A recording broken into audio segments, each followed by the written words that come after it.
Ai nó cục vậy ta? Ai nó cục vậy ta?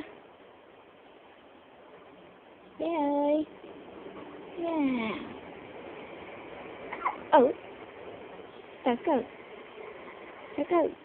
Ai làm cái ốc vậy ta? Phải mẹ không? Để mẹ làm cái ốc không? Không phải đâu, con mà. Con đó. Đó. Ai vậy? Ai vậy? Ai vậy? Đi du lịch nè. Đó, ai vậy?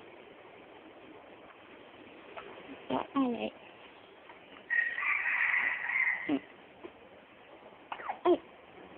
Cục kỳ quá mà, sao không hết chạy? Chỗ người ta đang mâm mà nó cục hoài. Nó cục hoài.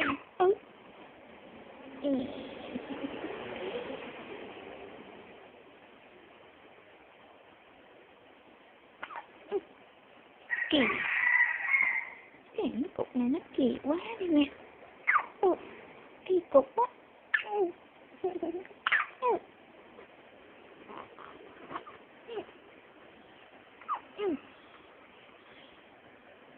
Dọn nó luôn đi.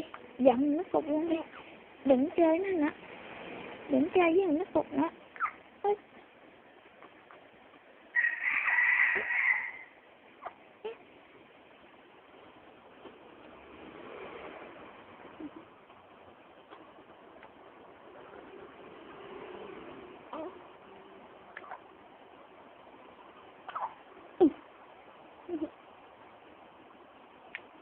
Trời đó.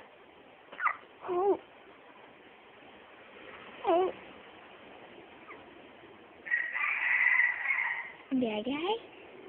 Gà nó rất đi. Cái xe chạy im. Xe chạy im. Xe nó chạy im.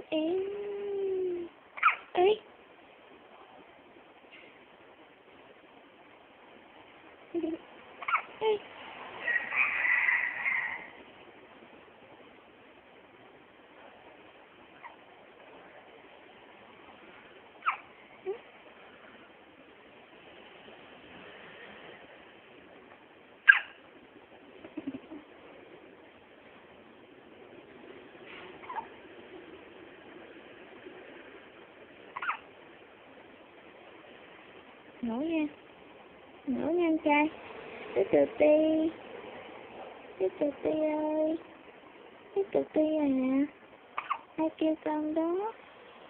Để mẹ không? Để mẹ kêu con không? Mẹ ơi mẹ à. Con nghe. Mẹ làm cái gì vậy? Đấy. Trời, nó cục lâu quá vậy con. Nó cục lâu quá mà không hết nó cục con nè. Vách tường đó. Cái đó là cái vách tường đó. Nó tiếng cái quạt máy nó quay. Chạy.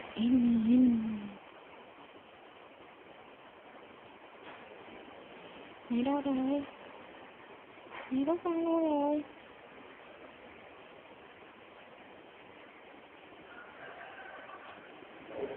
Con thích. Ngoại kêu kìa. Ngoại kêu bác kìa.